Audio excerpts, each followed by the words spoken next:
bañ ba dee one love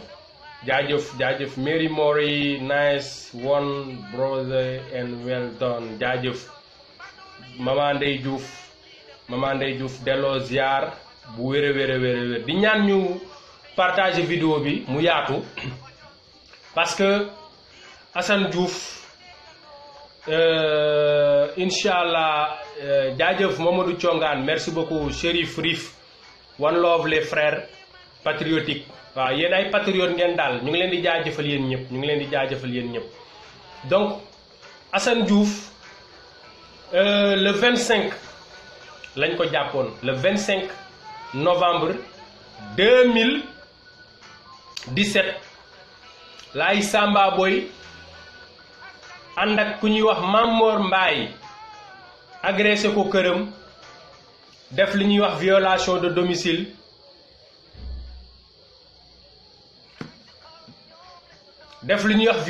de domicile ci même jour boobu gendarmerie xawma police ñëw jël ci Assane Diouf bañ ko jëlee ba tey nag nee nañ bañ koy door a jàppale dañu doon dalal suñu xel ne dañ koy protéger dañ koy aar parce que am na ñu ko bëgg a rey am na ñu ko bëgg a nàngam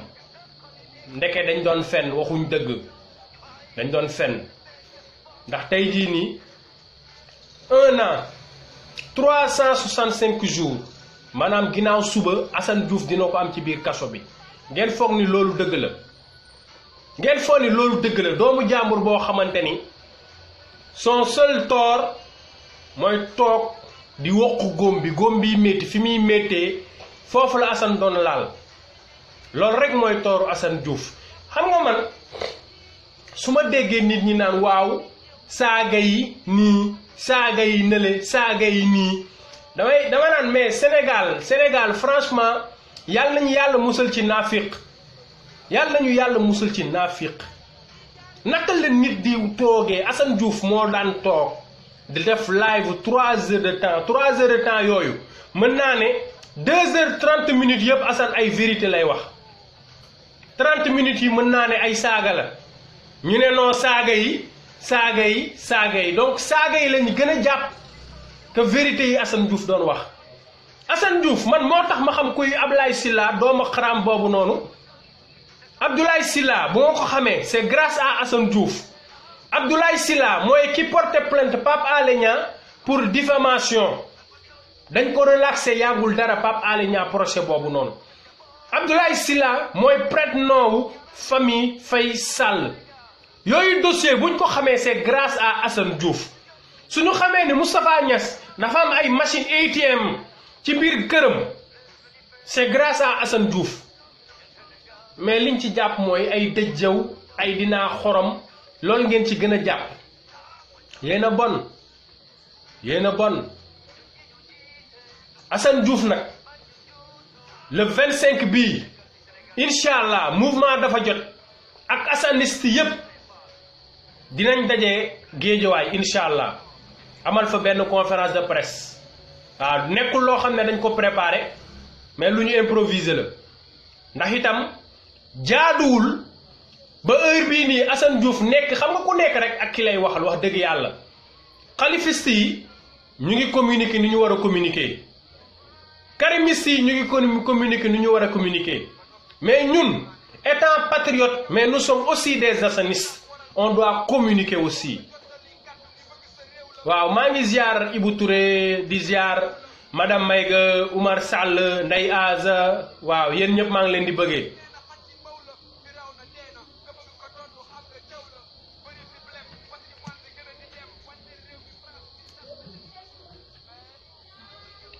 donc ñun assanistes yi incha allah dañuy amal lu ñuy wax déclaration de presse au sein de sa famille à la grande famille de Assane Diouf kër yaayam kon képp kuy patriote képp kuy assaniste bu dimanche jotee na nga fa na la fa 14h 15h fekk waaw na leen fa fekk parce que tamit jaaduwul Assane Diouf am 1 an ci kaso bi muy ñuy mel ni dara xewul quoi Sénégal dara xewul te njël doomu jàmbur Assane dëgg la sénégalais la ci biir sénégalais yi de comme niñ jàppee yeneen sénégalais yi parce que am na ñoo xamante ni def nañ fa ay 5 ans ay 4 ans te amuñ ko lay xeexal ñun yëguñu ko waaw ñun ñi ñu yëg Assane Diouf la ñu xam détention am Moïse Rampino Ousseynou naka ak Ousseynou Diop ñooñu de yëg nañ seeni détention étant un mouvement patriotique qui combat l'injustice combat yooyu noonu dañ ciy wax bay bëgg a dee tant que bàyyiwuñu Ousseynou Diop Assane Diouf Moïse Rampino dinañ leen waxal am na ñoo xam ne bari nañ fa am na ñu naan non pourquoi pas ñeneen ñi nangam ñeneen ñi xamuñu leen yëguñu leen sax ndeysaan yëguñu sax ne am na ko tudd peut-être Mbaye Faye mu ngi ci kaso bi benn doomu Aly Ngouille Ndiaye wala doomu Mankeur Ndiaye moo ko wokk moom la wokk wala moom la xeelu ñu tëjlu ko am na ci kaso bi injustice yooyu moo nekk nag ci biir Sénégal te loolu noonu révolution bii nii di ñëw incha allah dina ko fi balee one love dada maa ngi lay siyaar waaw di ziar maaram aussi Alioune Badara Mboup le secrétaire général du mouvement dafa jot tout à l'heure moom dina dugg intervenir incha allah bu neexee yàlla ci kanam tuuti donc may convier tous les patriotes dimanche incha allah chez la famille de Assane Diouf à Guédiawaye pour une conférence de presse mën nañ ko tuddee sax manifestation wala leneen duñu yàq duñ toj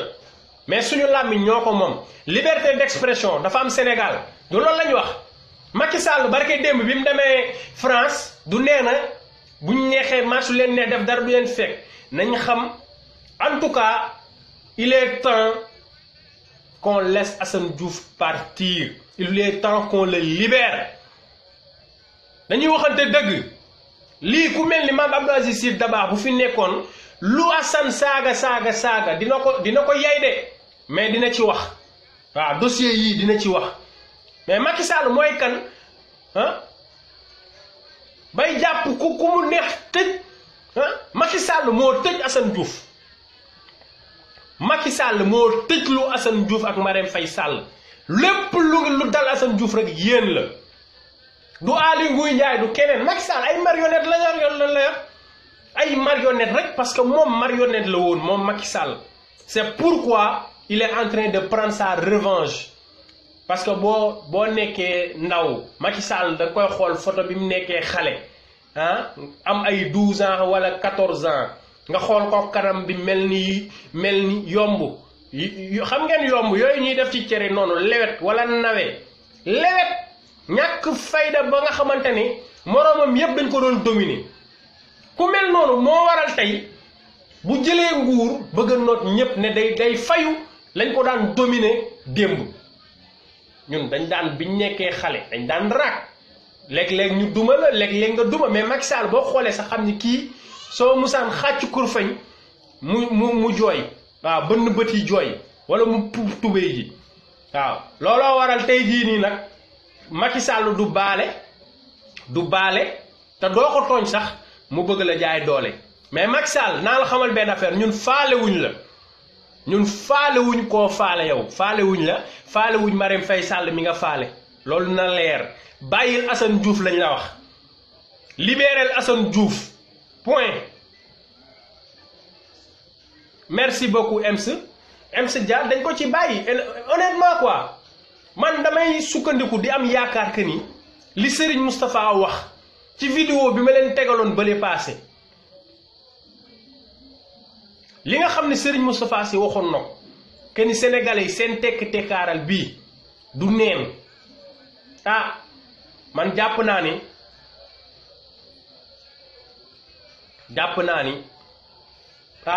ñi nga xam ne yàlla may na leen ñuy nañ ñaan yàlla xëy na li noppiloo Sénégal yi parce que tamit dañuy waxante dëgg étudiant bu ñuy wax Bassirou Faye boom nañ ko fi dara xewul tout récemment Gaston Berger reyaat nañ fa beneen étudiant dara xewul yàggul dara Babacar naka Diop xawma taal na boppam buntu palais ñu tooñ ko tëj ko dagg loxoom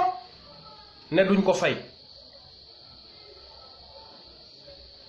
bu yàggul dara sénégalais yi ne tekk tekkaaral amul sax kenn ku indi ñëw kenn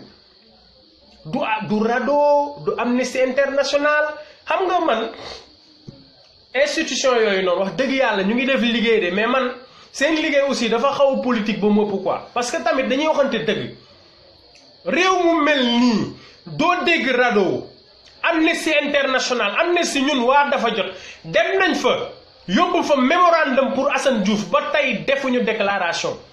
mais quand il s'agit des trucs politiques barke Dembo Ndiaye yaanaa maara ngi nii Macky Sall ngi dal seen kaw société civile bi jug ku nekk di jug di tëb di dal waxuma waruñ ko def de ahankay war nañ ko def mais les cas comme Assane Diouf Ousseynou Diop Moïse Rampino ñooñu noonu ñu ngi ci biir kaso bi en détention arbitraire illégale mais doo dégg benn association ay Pape Babacar Ba xaw ma forum du justiciable xaw ma quand vous l'ouvrez c'est toujours pour parler de la politique yéen ñooñu noonu ñun man sama baat man am na foo xam ne fa la yem baatu Galsen dafa am fu mu yem baatu waa dafa jot dafa am fu mu yem mouvement dafa jot dafa am fu mu yem mais yéen Momar Seyni xaw ma naka Momar Seyni Ndiaye l'autre là Seydi Gassama ah Pape Babacar Ba Assane Dioma Ndiaye yéen ñooñu noonu mais suba bu leen neexoon woote conférence de presse mën ngeen woote conférence de presse dee leen wax ci dossier sénégalais lambda yi bien que Assane Diouf n'est pas un sénégalais lambda Assane Diouf c'est un révolutionnaire révolution bi Assane Diouf moo ko déclenché ñu bëgg ko ñu bañ ko Assane Diouf moo ko déclenché mais oui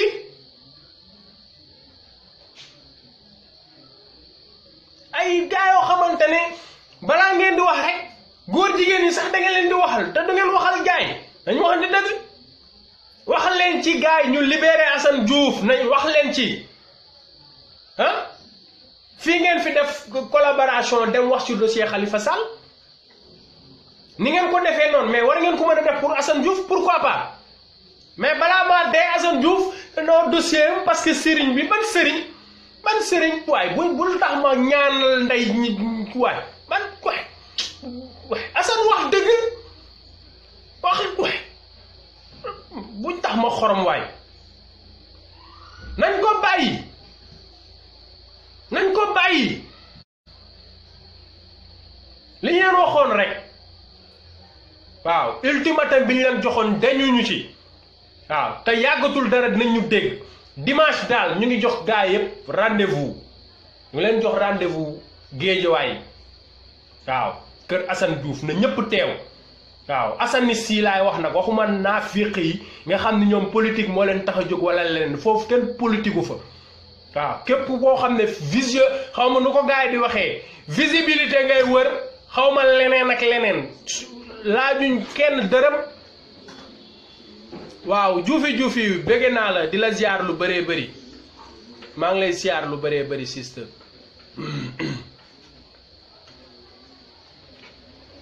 fii lañ fi woote journée Assane Diouf ah des faux types jël seeni machin dem di politique di jël ay photo Assane di dugal Facebook di ku ko ci def fii maay ñëw téegal sa ndey ci kanam ñëpp ku ci dugguma téegalaale sa ndey waaw am na loo xam ne ñun on l'acceptera pas ce combat là nekkuñ ci noppil combat bi ñuy def nii nekkuñu di ci tricher wala ñu ciy def dañ ciy joxe suñu lépp dañ ciy joxe du question dañoo nekk ci ginnaaw écran rek di wax de billaahi wal kitaabi waaw tricheurs yi dinañ leen segg comme ni ñuy seggee café Touba yëlëb sànni waaw donte fekkee 313 muy jëy sun 313 ya demoon Badar billaahi mën nañ duma Macky Sall nañ dëggu rek àdduna lépp loo fi gis dëggu la billaahi du zahir yàlla tuddee boppam alxaq waaw dëggu rek ca wóor waaw fukk yu dëggu moo gën 1000 yu dëgguwul parce que 1000 yu dëgguwul mooy indi rambaaj seytaane jaxase nañu dëggu Assane Diouf combat am bii nii dafa bëri tricherie quoi dafa bëri tricherie waaw koo xam ne day publier photo boppam sax mënul am sax kii balaa maa dee ngay jël ay kii def moon kër waaye yow nañ ñu may le combat nécessite de la sincérité ku ci sincèreul nag xam nañ la waaw ku ci sincèreul ñun xam nañu la te kafatuñ ci fawatuñ ci nag kooku moom man maa ko wax man Galsen man maa ne kafatuñ ci reewootuñ ci laa wax billaahi waaw lu ngeen ci bañul rek duñ ko ci bañ kuy jël Assane Diouf naan firi xawma Assane Diouf firi te doo ci def dërëm doo ci jàpp doo ci wax doo ci xoolal mooy loolu damay bañ a wax sax wax lu ëpp waaw ñu dugg ci beneen sujet bi kon sama gars yi rendez-vous bi dimanche la incha allah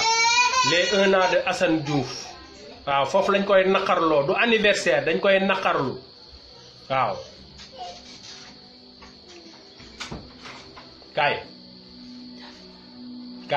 kaay faire bisou nee nañ ma baal ma dégg nga kaay acca bisou waaw demal sol yére nag nga ñëw dama sol yére ba pare solo ko yére donc nañu dëggu rek bye bye tëjal bunt bi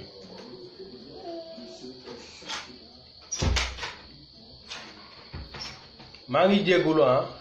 dama sama yaram a tàngoon moo tax ma yuuxu ci kaw tuut tànk bi donc di jéggalu loolu di leen xamal que ni Macky Sall actuellement hold up xawma braquage xawma lan la war a def actuellement Karim Wade moo yónnee ay brosse à dents am quelques slip quelques kawas palais bi nelawatuñu may sàkku nag képp koo xam ne combat bi ñuy combat ñor na la ay affaire de Karim Wade ak PDS la ko déedéet dama ne combat Khalifa Sall pour mu génn ci kaso bi Karim Wade ñëwaat dëkkam réew Sénégal combat boobu c'est un combat noble et patriotique pas partisan bu ñu jël combat boobu bàyyi kook ñoom man je ne suis pas karimiste mais combat boobu de maa ngi woo képp koo xam ne laa wax de yaa ngi xeex pour Macky Sall parce que tamit dañuy waxante dëgg Karim dugg seem ci réew mi am na lu muy déclenché dina am lu muy taal na ñëpp génn teeru ji ko na ñëpp génn man fekkee naa bi Ablaye Wade di ñëw pour la première fois bi mu wàccee pouvoir bi muy dellu si boobu daf ma fekkoon vacances su ma juumul mois de mai la mai entre avril mai waaw su ma juumul sax fin avril la dama ko fekkee jour boobu noonu pour la première fois ma gis Sénégal dans un état de siège xam ngeen li ñuy wax état de siège bloqué parce que man kër gi ma yaroo Yoff Tongoor la waaw mais à partir de Philippe Maguilène Senghor hôpital boobu ñu tuddee doomu Léopold Sédar Senghor fi mu defoon accident foofu ba aéroport ku yorul passeport bu am visa doo fa jàll billaahi wallahi oto du jàll ñu génnee police gendarmerie GIGN ñëpp ci mbedd bi billaahi mais terewul nit ñi génn nañ rien que pour gars yi bañ a def ba ñu bañ ñu teeru ji Ablaye Wade Macky yaa bon yaa soxor Macky Sall yaa bon yaa soxor Ablaye li mu ko def jour boobu laa xam ni non Macky Sall dafa soxor may wax ay Pape Mayel ay doomu xaraam yooyu nga xam ne tekkiwuñu sarap ndeem taxaw ci télé bi di fen ay mambay ñaa naan waaw Ablaye Wade kenn terewu ko mu décoller dafa def piège dafa def nangam di fen rek Ablaye Wade mu ngi atterrir su ma juumul 22h la avion bi atterrir xam nga ban heure la yegsi permanence PDS man fa la ma fekk permanence PDS man fa la ma fekk 1h du matin minuit entre minuit 1h ki amul kuñ jox paas man de joxuñ ma woon paas ñama dendaloon yépp kenn joxu leen paas waaw fa ñu baare woon ñu xam ni mooy li may wax rek gis nga révolution bi lu yomb la ay police ak ay gendarmerie ñoom ñëpp ci pot ku ci doonul patriote rek ci pot waaw police ak gendarmerie la ñuy waxal ku ci doonul patriote laa wax nag les républicains les policiers et les gendarmes républicains ñoom xam nañ seen bopp su ma nee ci pot nag ñi nga xamante ni c'est des corrompus dañuy lécher ils lèchent ay lèche bot lañu ñooñu moom xool ci pot keroog cëm non Abdoulaye Wade bëri doole Abdoulaye Wade bëri doole Abdoulaye Wade à partir de Brioche Dorée kenn mënatul woon contenir foule bi police naan ni kërëng sóob gars yi di génnee Nord Foire ñii di génnee Yoff Apexi foofu distance boobu rek Abdoulaye def na fa 1 heure de temps ndax amul ñu yoon barrage yëpp gars yi fël ndeyam loolu la moo tax nee naa leen yàlla jël na liy duma Macky Sall li koy toroxal teg ko ci loxo Abdoulaye Wade xaw ma ku ko Abdoulaye Wade di jox xaw ma ndax Ousmane Sonko la koy jox xaw ma ndax Idrissa Seck la koy jox xaw ma ndax Khalifa Sall la koy jox xaw ma ndax Karim la koy jox mais mu ngi ci loxoom mu téye billaahi mu ngi ci loxoom mu téye Abdoulaye da ngeeg moom te bu mu ne bi li mu def tekki yépp communiqué wul waxul déggoo leen ko cëm su waxee rek ngeen kontaan nag bis bu Abdoulaye Wade waxee di ngeen xam ni lépp dëgg la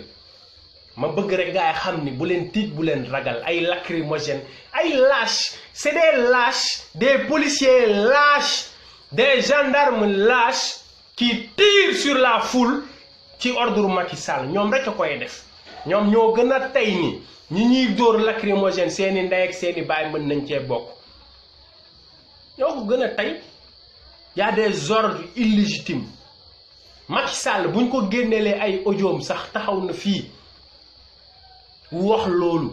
en 2012 bi muy ut mais Macky Sall li mu wàcc woon yépp tey daf ko lekk Macky Sall la mu wàcc woon yépp tey dafa juutu di ko lekk mais quel sale type ce Macky Sall non mais honnêtement quoi honnêtement Abdoulaye Wade dañ ko tooñ Abdoulaye Wade dañ ko tooñ man waxuma waruñ ko warul woon dem déedéet waxuma loolu de man voté wu ma sax en 2012 j'étais un peu contre Abdoulaye Wade mere woon naa ko tuuti rek mere woon naa ko de mais day honnêtement parce que am na benn interview bu Barthélémy Dias def mook Pape Alé Niang il a avoué que ni c'est vrai gars yi ñoo nekkoon ci politique rek mais Abdoulaye Wade avait bel et bien le droit de se représenter amoon na droit bi mais campagne de diabolisation doomam la fi bëgg a teg waaw nangam ñàkk xam nag am na ñu bëree bëri dañ leen induire en erreur mais ñi xam dëgg texte xam nañ ni Abdoulaye Wade avait le droit de se présenter comme ni Macky Sall amee droit 3e mandat loolu nag dama bëgg mu leer fii de bu ñu leen ko gëmloowee ku ko ci gëm yéen la engagé mais Macky Sall il a bel et bien le droit bu fekkente ne seetaan nañ ko ba mu am 2e mandat amul lenn lu ko tere mu ne am 3e mandat amul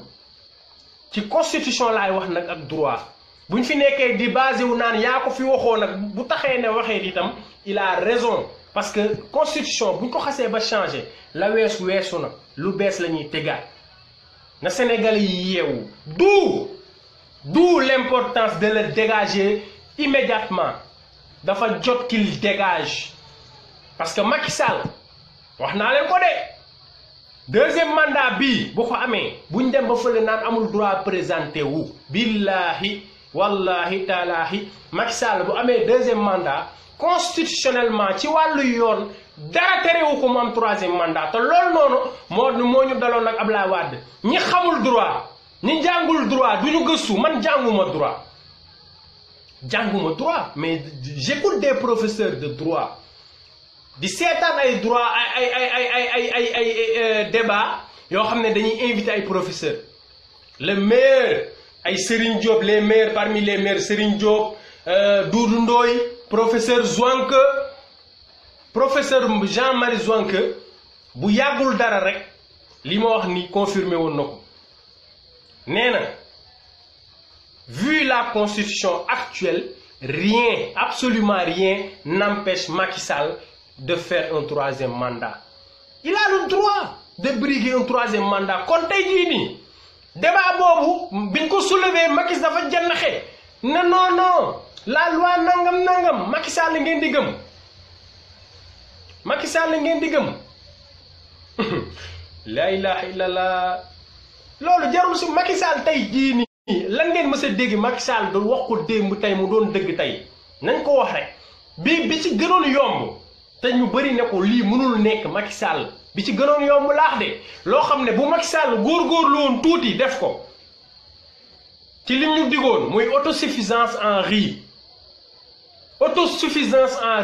bi gënoon yomb ci ay promesse am nag non pas gën a yomb sax bi gënoon yomb mooy sama mandat bii ñu ma fal waxuma bu ngeen ma falee de sama mandat bii ñu ma fal dinaa ko wàññi indi ko 5 ans au lieu de 7 ans ndax démocratie sax fi booboo gënoon yomb ci li Macky Sall promettroon Sénégalais yi te defu ko nga ñëw ci autosuffisance en riz ne en 2017 le Sénégal sera autosuffisant en riz duul na fen na kàcc na day na léegi nag yooyu nga xam ni lu yomb la bi premier bi ma wax sax muy mandat moom segam boobu la respecté wul ngeen foog ni lu koy xam nga 2 ans la déglu leen li may wax bii il s'était engagé moom Macky Sall lan moo tax 2 ans yoo xam ne la bañoon ñàkk 2 ans maanaam moom bu respecté woon kàddoom foofu sax mënoon na am chance ñu xam ne kii nitu kàddu la mais du nitu kàddu fenkat la du nitu kàddu Macky Sall pour 2 ans de pouvoir maanaam 2016 2017 non 2017 waaw 2018 muy 2 ans yooyu noonu 2 ans yooyu noonu Macky Sall ne déedéet damay nguuruwaat ngeen foo ne 3e mandat 5 ans la encore da ko koy jaral kon ñun tey nañu jaral suñu bakkan nañu jaral suñu lépp fippu dafa jot sama gaay fippu dafa jot ndax ki ñu ko digaaleel nii dafa tëlee d'abord Macky Sall say défaut bëri na barki dem je me suis amusé à écrire un post def benn publication waaw ne kat ban mot lañ fi mën a citer boo xam ne du defee Macky Sall c'est un menteur c'est un traître c'est un ingrat il est méchant c'est un lâche c'est un voleur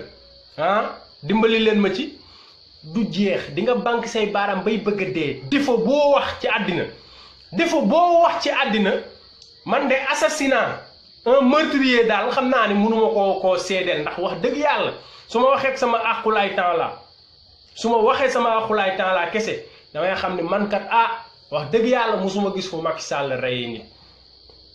loolu moom mën naa ko koo seedeel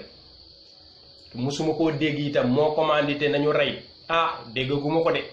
foofu daal xam naa ne mais yeneen ñi si des yëpp buqat la tapette la c'est un maudit merci beaucoup Fatoumata Danso c'est un maudit un lâche voilà poltron loo xalaat rek mu ngi ci Macky Sall te li ma gën a naqadi tey dem ndeysaan ci ndend ko bandu barke démb bi mu jugee Paris quand il a commandité l'assassinat foofu moom dafa commandité moom de Mame Sène les Babacar Sall Benjeloun Khalifa Babacar Diop waa Front de Paris Macky Sall di glorifier wu ci loolu. Est-ce que pour wan leen rek Macky Sall comment il est sournois bi muy def allocution ci minorité bi ci minorité alpulaar bi fa daje woon une minorité nag tous presque à 99% des alpulaar Macky Sall quand il s'exprimait en français lu mu wax lan la wax bi muy exprimer en France malheureusement indiwuma sama ordinateur tey ci kër gi mais doon ngeen ko dégg mu taxaw ne comment voulez-vous qu'une minorité attaque une majorité? Donc dans sa tête moom Macky Sall moom il est majoritaire soit Macky Sall day mandi di nëbbatu wala muy tux boon wa illaa yañ koo nëbb li xew Macky kañ nga majoritaire non lii la ñuy waxati ci lâcheté pour man Macky Sall est au courant de ce qui se passe de sa minorité waaw moom xam na li muy jar xam na li muy peese Macky Sall maa waral nga dem ay garde du corps ay bodyguard ak xaw ma ay gori pour ñëw duma ay sénégalais mais wax nga naan je suis le président nangam mais li ma gën a naqadi quand il s'exprimait en pulaar Macky Sall discours bi dafa ute discours bi fee da doon wax genre waxu homme d'état nañu bàyyi bu ñuy ñëwee le séjour du président buñ ko kenn di yàq mais bi muy wax pulaar fii tey wane ngeen yéen a ko moom la vidéo a été traduite par Satsadia ma ko ciy félicité man dégguma pulaar nga dégg Macky Sall ne di wax ci pël waaw wane ngeen ne tey fii yéen a ko moom ne fii yéen a ko moom waaw mais nag delloo leen seeni dàll ak seeni mbaxane Macky Sall yaa bon te pourtant loolu waroon nga ko ñemee wax ci français wala nga wax ci olof xamul woon ni sax peut-être que ñu ngi filmer loolu mais demain fera jour et on fera face à la dictature Macky Sall ñun ragaluñ la comme ni ma ko waxee sama tàmbalee rek yow koo ragal sax ñun ragaluñu ko tàppeet weesuwul ngay barricade bay barricade say ay Khalifa Sall le maire de la ville de Dakar Karim Wade nga ne ko du dugg si te nag li nga xamante ni conseil groupe de travail bi bind nañ ko décision boobu noonu est-ce que xam ngeen ne Macky Sall fasu ko yéene respecté de Macky Sall dafay préférer après enfermé wu ci moom jël ay sanctions que de permettre Karim Wade et Khalifa Sall d'être candidat. C'est pourquoi may wax ni combat ñaar ñooñu du combat militant mais suñu combat lu ñun ñëpp combat Idrissa Seck la combat Ousmane Sonko la combat keneen ak keneen ay Malick Gakou waaw on doit pas les abandonner combat bi c'est pour la démocratie ndax bu ñu seetaanee Macky Sall ne Karim Wade du dugg Sénégal non may nañ ko lu ëpp nag wax dëgg yàlla un Sénégalais fils d'un ancien président ñu ne la tu es persona non grata dans ton pays ñu permettre ko loolu mais Macky war na ko mën nag gannaaw bu ñu seetaanee Khalifa Sall le maire de la ville de Dakar en prison et personne ne fait rien kat tuj waay tojuñu tous yëngatuñu defuñ dara seetaan Macky Sall muy pamtee Khalifa Sall rek seetaan Macky Sall muy pamtee Khalifa Sall rek ñun ñoo tey am nañ sañ-sañ parce que tamit man ñii naan waaw li ngeen di def yéen ñemewu leen da ngeen làqatu seen ginnaaw clavier di saaga sama gars yi na ñëpp ibi ay faux compte di xorom na ko ñëpp def parce que Macky Sall loolu la def Macky Sall dafa làqatu ci ginnaaw police làqatu ci ginnaaw gendarmerie làqatu ci ginnaaw justice di réprimer les Sénégalais barke démb li mu def Paris noonu dem làqatu ci ay ginnaaw ay doomu xaram pour ñu dóor ay jigéen loolu la def kon ñun tey buñ làqatoo suñu ginnaaw clavier di leen atteindre di laal cible bi comme ni ko Assane Diouf doon defee wax dëgg yàlla kooku victoire la billahi victoire la waaw man yooyu duma sax touché dangaa làqatu dangay maa tey làqatu parce que Macky Sall il n'ose pas tapet la du nitu dara waaw jàpp ni tëj yor sa police bu buqat di réprimer suba ngoon guddeeg bëccëg nga làqatu ci ginnaaw loolu tey bu ñu waxee nga naan ay kii làqatu ci ginnaaw clavier di saaga ñoo tey ku ko mënul it na nga ko ibbil foo compte tudd ci nu la neex saay sooy yeewoo di fanaan ci biir waay man waa dafa jot ñoo ma tënk ñoo ma tere saaga yi ndax dëgg yàlla mooy loolu daal dañuy fexe dugal secrétaire général Alioune Badara Mboup bu ko defee mu gën a yaatal waaw ibbi naa ligne bi secrétaire général bu fekkente ni mën nga dugg intervenir dina ci baax waaw Firi Assane Diouf waaw jaajëf yaa Xadi Diop waaw gis nga il s'appelle Mansour Ba waaw lëkki xorom rek waaw comme ni ma la ko waxee Leuz Galsen yii yëpp yéen a ma gën a xam waaw yii yëpp mooy loolu du suñuy tur mais combat bee ko laaj bu laajee affrontement après dinañ affrontement lu jot yomb mais daal li ma leen wax sànq moom dama bëgg ngeen bàyyi ci xel waaw le retour de Karim Wade na ko ñëpp xaar ndax c'est un élément déclencheur de la révolution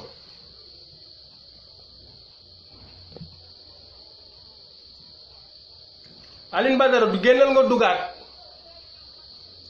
nga dugaat parce que dafa mel ni mooy loolu quoi jéemal dugaat parce que dafa mel naan aucune réponse de la part de l'invité boo mënee dugaat dina ci baax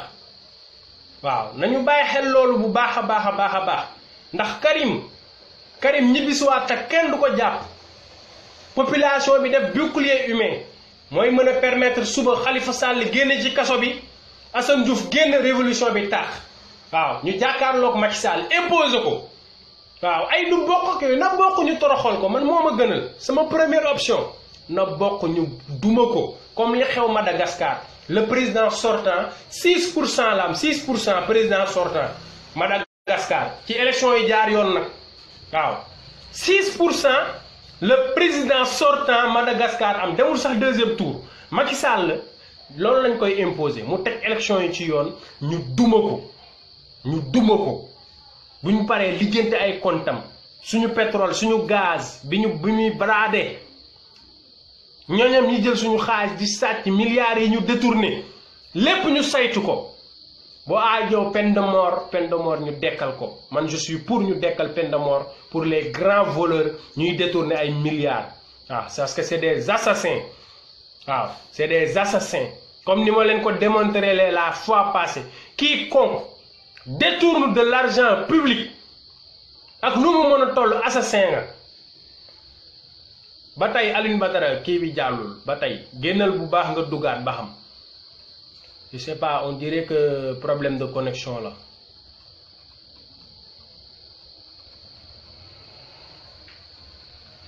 kon xaaral ma xool ba xam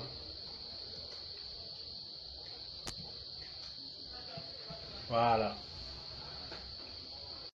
situation politique actuelle bi moom xam naa bu ci duggee dina ko résumer parce que il est très pertinent notre secrétaire général macha allah mouvement dafa jot aussi macha allah yàlla nañ yàlla lafal cat musal ñu seytaan waaw comme ni ma leen ko waxee rek révolution bi moom bu ñu xàmmee ma Samba ak ma Demba waaw nañ def lu ñu war rek suñu réew bu ñu nangu 5000 personnes bi di ci bénéficier wu 14 millions et plus nekk ci guuta Sénégal 5000 personnes Aliou Sall ak branche am Mankeur Ndiaye branche am xam nga ñoom ñëpp boo leen dajalee matuñ sax 5000 personnes ñoom ñëpp boo leen dajalee matuñu 5000 personnes laa wax waaw parce que ay branche la rek boo doon tracé branche bi boo defee Macky Sall ci ngay génnee doomadaam yëpp ay Aly Ngouille Ndiaye ay Alioune Sall ay Abla xawma lan Ndeene Sall ak ay Mame Mbaye Niang peut-être matuñu 100 waaw 29 milliards yi mu jël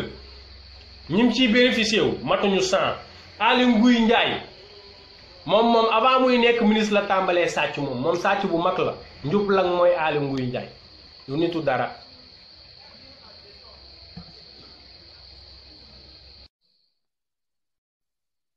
bu kenn jël combat bi féetelu Karim Wade kese wala Khalifa Sall kese wala leneen salaamaaleykum secrétaire général. salaamaaleykum coordonnateur international. ñu ngi lay ziar bu wér di la bàyyi nga nuyoo gaay yi. waaw di ziar ñëpp di la ziar di ci weeru gàmmu gi. di wax ni kontaan nañu ci yow par rapport ak pertinence bi mais aussi clairvoyance bi. da nga wax tout sujet bu am solo mouvement dafa jot am une activité ci weekend bi. mais pour rappeler que ni dañ fi defoon benn sitting. bi ñu defee sitting bi dañu joxoon ultimatum à l'État du Sénégal. mais nag dafa tombé fi mu toll ak jour bu am solo muy 1 an de détention Assane Diouf. te ku xam Assane Diouf xam ni c'est le pionnier c'est le précurseur de la fibre patriotique sur le net. ñu ni mouvement dafa jot ak ñëpp ñi nga xam ni sont des Sénégalais épris de paix et de justice. le 25 dimanche à 15h nañu daje buntu kër ñoom Assane Diouf. def fa benn point de presse. point de presse bi dafay nekk en synchronisation ak benn manifestation boo xam ni dafa jot section France ñoom ñoo koy organiser ci Trocadéro. waaw ma leen di nuyuwaale Babacar Sall Viviane Safi ñeneen ñi si des ñëpp waaw fa ay Farine Xontu Sall ak ñëpp waa dafa jot France ñu leen di nuyu. exactement ñu xam leen ci front nekk ci FDM actuellement sax nee nañu ñoom ñi ngi sur le terrain. donc pour wan ni dafa jot dafa nekk dans l'action. dafa jot dafa nekk un mouvement boo xam ni on travaille et on laisse le bruit. n'est-ce pas le succès faire son bruit. wax nga fi nag sànq ci combat Assane par rapport ak wax ju bëri mais ñun on se dit que le combat qu'on mène on le mène pas pour Assane Diouf. ñun xeexaluñu Assane Diouf suñu bopp la ñuy xeexal parce que benn injustice bu tegu ci benn sénégalais mais ci Sénégal gépp la tegu. te képp koo xam ni tey da nga yaakaar ni injustice bi Assane Diouf di dund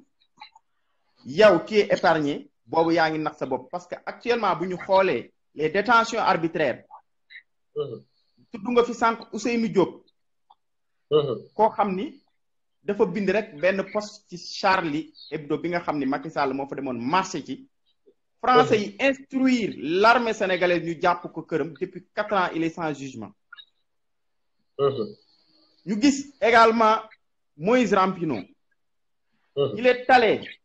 avec bravoure se livrer à la police ni leen yéen li ngeen di seet naan man la man maa ko bind parce que diw maa ko doon bindal mais en collaboration ak Gaston Mbengue mi ngi libre ba léegi di rëy làmmiñ à chaque fois ñu koy jox micro en même temps ñu nommé ko ministre conseil je sais pas quoi. ministre conseil. te dossier nekk justice. nekk justice donc dafa jot. dafa nekk ci dans le combat de l'injustice on s'est déplacé comme tu l'as bien dit ci siège organisme yépp wax ak ñoom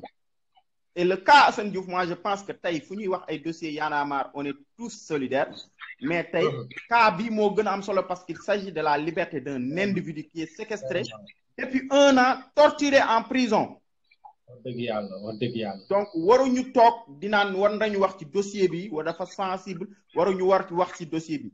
même les criminels même ñi nga xam ni dañoo def acte terrorisme ñu def leen Guantanamo nit ñi dañ ciy wax d'autant plus qu'un patriote qui s'est sacrifié pour son pays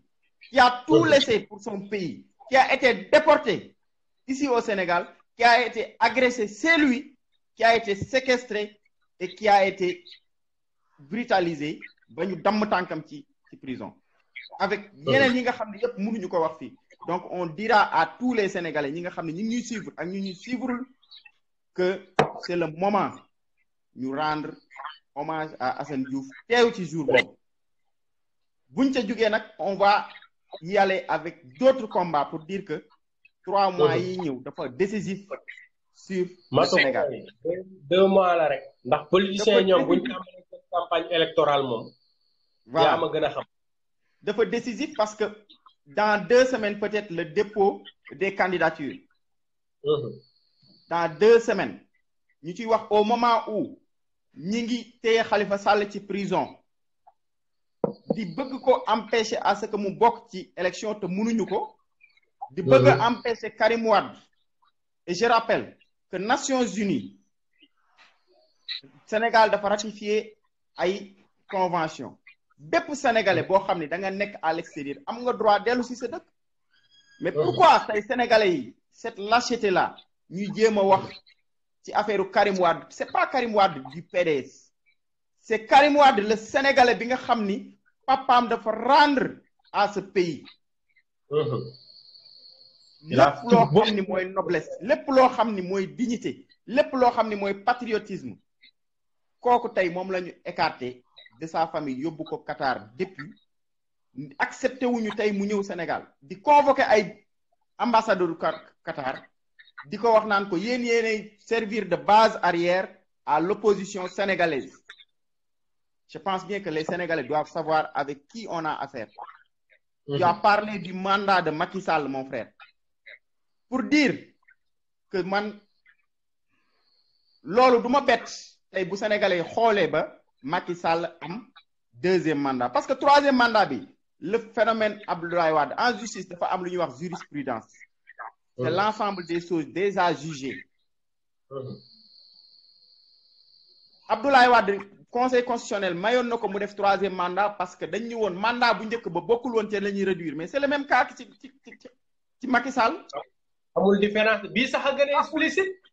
bii moo gën a leer parce que bii moo gën a leer d'autant plus que tu as bien dit que Abdoulaye Wade il avait le droit avec lui peut-être que les gens avaient dañu duggoon ci prox ndollu quart bloquant ou quart débloquant le 25% les 25% yi ñu doon wax foofu la ñu gën a renforcer wu pour ni dafiy teg doomam c'était une cabale politique tey nag lii moo gën a garaaw Macky Sall bu fekkee ni loolu li ñu koy wax du dëgg wala moom bu fekkee ni dëgg la ci dëgg la wax na dem saisir conseil constitutionnel ni ko amul keneen à partir de mandat bi ku mën a defaat 2e mandat xam nga lu muy wax 2 mandats laa wax kenn du ko def mais 2 mandats de 5 ans laa wax 7 ans bi bokku ci donc il faut que sénégalais yi ñu xam li ñuy xaar tu as parlé on parle aussi de son patrimoine mi ngi ñu ngi gis Boun Abdallah Dionne nee na moom patron bëggul ku sàcc mais Abdoulaye Wade la ñu dégg mu ni moom 7 milliards yu Taïwan yi Macky Sall moo ko jël waaye te kenn xamul fu mu ko def kenn xamul fu mu ko def et je rappelle que patrimoine Macky Sall ku mën a gis xaalis doo ci gis xaalis il a présenté des immeubles des voitures et des terrains amul xaalis amul compte bancaire les Sénégalais doivent se poser la question que patrimoine bi ñuy wax 8 milliards sax ëpp na ko c'est plus même Macky Sall est un homme violent wax nga ko très ni ñu ko koy wax parce que gis nga Sénégal buñ ñu rey di wax naan ay Macky Sall alpulaar gis nga alpulaar yi ak séeréer yeeg wolof yeeg yépp kenn musu leen a am benn division fii ci Sénégal mais depuis que Macky Sall ñëw on voit que cette fibre ethniciste da koy attiser la preuve c'est li muy wax lu incendiaire lu muy saaga wala muy wax lenn li il le dit en pulaar on n'a rien contre nos frères pulaar on n'a rien contre aucune ethnie mais aussi le Sénégal dañu xam ni Macky Sall am na droit wax pulaar am na droit wax séeréer mais su koy wax na ko wax ci discours boo xam ni moom la koy waxee après ci français mais il dit autre chose ci ay discours am donc c'est celui qui avait voté sans carte d'identité quand il était ministre de l'Intérieur c'est celui qui essayait de dénigrer Idrissa Seck di dem ci ambassade yi di ko dénigrer Macky Sall moo fi bindoon lettre Mamadou Dia ñëpp xam nañ ni monument la dans l'histoire du Sénégal daanaka da koo saaga ci lettre bi billaahi man nag damay terminer ci patriote yi su ma nee patriote waxuñu benn parti mais mooy sénégalais ñu xam ni actuellement l'heure est grave. li ñu doon wax la gravité de l'heure ne peut empêcher la personnalité d'un militant convaincu. tey nañu xam ni actuellement la force est aux côtés du peuple. billahi suñu divisé woo Macky Sall va passer mais de toutes les études on a vu que Macky Sall il est minoritaire. Tivaouane bii ñuy wax tey par exemple Tivaouane Macky Sall 36% la fa gagné woon à l'élection législative. Ça veut dire que ça a drastiquement baissé. mi ngi essayé di def ay transfert d'électeurs il faut que nit ñu taxaw bàyyi seen parti yi. parce que l'heure du ay parrainage du ay leneen. muy Khalifa Sall Ousmane Sonko di Karim Wade di Idrissa Seck ak ñi ma tuddul Abdoul Mbaye ñëpp kenn du fi jàll tant que les questions yi nga xam ne moo ñor ñëpp muy les cartes d'identité les fichiers électoraux ñu bokk ko toogandoo ci. il est inadmissible tey Sénégal nga dégg ñu naan Sonko président Khalifa président diw président mais kenn du fi doon président te actuellement tey question yi nga xam ni moom la ñuy demee ci élection leeru de source sûre on a eu des échos du côté de Linguère qu'ils ont le fichier moom la ñuy contrôler leur parrainage alors que l'opposition ne peut même pas avoir ce fichier là. ñay nañu opposition bi amoo leen droit dugal ay carte d'identité carte d'identité Aly Ngouille Ndiaye yorul le serveur di ñu jox benn écran naa ñu dugal leen seeni numéro. donc sénégalais yi il faut que ñu xam ni heure bi du heure ay diw moo ko yor Sonko ko yor Khalifa ko yor non du foofu bu ñu yeggee ci cëppaandaw ga sénégalais yi en toute responsabilité ki ñuy porter à la tête de ce pays ñoo ko xam mais tant que affaire Khalifa Sall duñ ci wax. tant que affaire Sonko duñ ci wax tant que affaire Assane Diouf politiciens yi duñ ko nangoo jël parce que man je vois que y a des politiciens yu ñuy wax fi yu mag kenn ñemewu see wax ci kaaw Assane Diouf pourquoi. donc il faut que qu'ils admettent de se départir de ce discours politique politicienne pour bëgg a falu. il faut que les questions yi nga xam ne de liberté de souveraineté ak yeneen questions yi nga xam mooy dal ci sénégalais ñoom politiciens yi ñu leen ci nangoo gis. Et je pense que c'est le moment actuellement ñu Assane Diouf politiciens yépp di wax ci sur son cas. On remercie ses avocats, on est en contact avec sa famille pour l'organisation de la manifestation. Mais bro pour terminer rek ci fenn dañu wax tey Ousmane Sonko dañuy 200 milliards la Macky Sall yokk ci TER bi. damay jox une information les Sénégalais que TER bi y a 15 trains. Les 15 trains dañuy dem ci 13 gares. mais 13 gares yooyu tey distance su 30 kilomètres matu ko sax parce que dégg nañ Pape Alé Niang nee na train bi du egg AIBD mais est-ce que sénégalais yi réaliser nañu ni un train xaaral dafa am loo xam ne foog mu leer parce que bu ñu nee 15 trains la dafay mel ni benn ñaar ay train yu bari bii day jóge fii jaar nii bii jóge ay wagon la wala benn train boo xamante ni 15 wagons. ñoom dañ ni 15 trains lañu wax te 15 mais supposons 15 bu dee 15 trains tey distance bi dem ñëw bi mais 30 kilomètres ñi ngi wax ni benn kilomètre terre mi ngi jar 1 million d'euros mais Macky Sall nan la ñu mën a yabbe ba jël 1200 milliards di ko def ci 30 kilomètres. 1600 milliards. 1600 milliards alors que duggal ci internet nga xool benn 1 kilomètre terre. mi ngi jar 1 million d'euros. billahi. Plus de 400 milliards la Touba boo ko cumulé mu jox la presque 2000 milliards. ci ñaar yooyu rek xam nga lu ko ñor mooy des dépenses de prestige. alors que boobu étudiants yi tey fi mu toll lekkuñu. lekkuñu ci mbedd mi. Sénégalais yi dans la difficulté. pour lekk. yokku nañu ceeb. Saint-Louis boo demee ay sénégalais tey. ñun defoon nañ ci live ay sénégalais la seen kër yi nangu alors que boobu langue de barbarie boobu ñu ngi woon 30 milliards joxoon nañ ko Sénégal Banque mondiale joxoon na ko Sénégal pour ñu construire leen mais sénégalais yi ils ont une mentalité boo xam ne souvent dañoo gaaw a fàtte. mais Macky Sall ma laaj la. Macky Sall ñaata hôpitaux la tabax bi mu toogee léegi. musul tabax hôpitaux musul tabax université yi parewul xam nga lu muy def li ko ñor maanaam yi nga dépense yi nga xam ne dépense de prestige la dem lépp lu bëri ñëw di ñu ko teg suñu ndodd pour ñu koy fay mais Macky Sall ban université hôpital ngay wax ban université moo pare université yi waroon pare depuis 2016 ba léegi mënul fexe ba ñu pare c'est parce que ñoru ko donc bro pour ne pas peut-être trop monopoliser la parole franchement di béggee ñëpp di leen jox rendez-vous le dimanche wasalaam di leen wax ni patriotiquement ñu ngi leen jaajëf secrétaire général mouvement dafa jot Alioune Badara Mboup man de yàlla xam na ni li may nilaar 2000 milliards yooyu de man yàlla dinaa tal leneen lu dul ay autoroute ila Touba dañuy waxante dëgg rek terre bi lii ñu ko defaree tey mënoon nañ am benn TGV ma defar na TGV parce que le Maroc ci presque même somme bi 1500 milliards defar na TGV là de train à grande vitesse plus de 300 et quelques kilomètres maanaam lu war a toll diggante Dakar Ziguinchor wala lu ko ëpp loo xam ne da nga koy daw presque 4 heures de temps 5 heures de temps TGV bi da koy daw en 2 heures de temps wala moins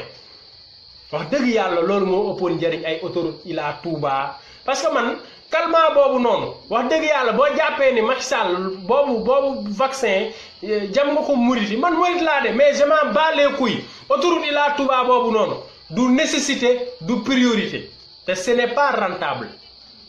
kan moo ci yéeg bëgg a dem Touba aller retour aller rek da ngay fay 10 000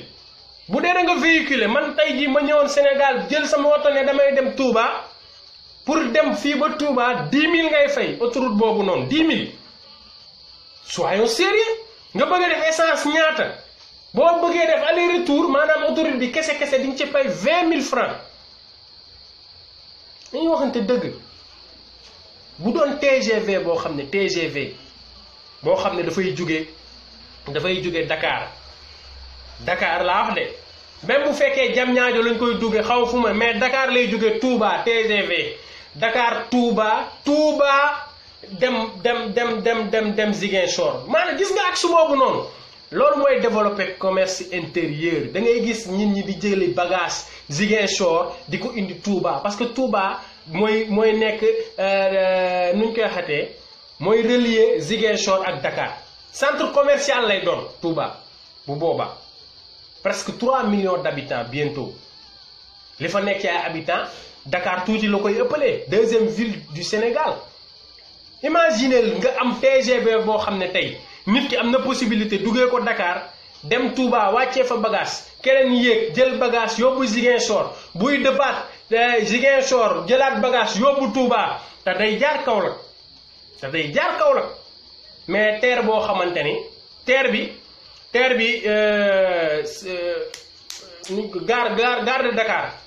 gare de Dakar lay tàmbalee premier arrêt parce que man def naa expérience dugg ci duggee naa train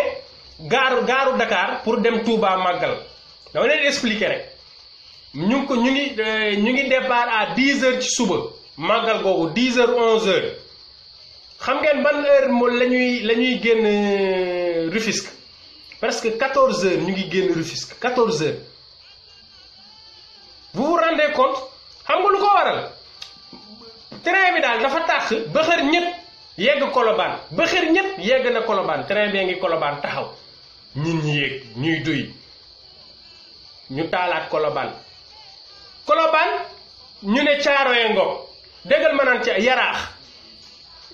yegg Yaraax jóge Yaraax Caaroy mais lii c'est pas la peine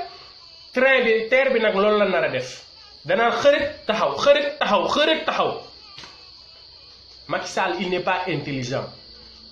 sénégalais de am na leneen lu ñu gënoon tal on t'attendait beaucoup mieux autosuffisance en riz boobu noonu c'était une belle promesse mais malheureusement promesse rek la du leneen waaw vision zéro Macky Sall xaar ñu jéem a dugal yeneen intervenant yi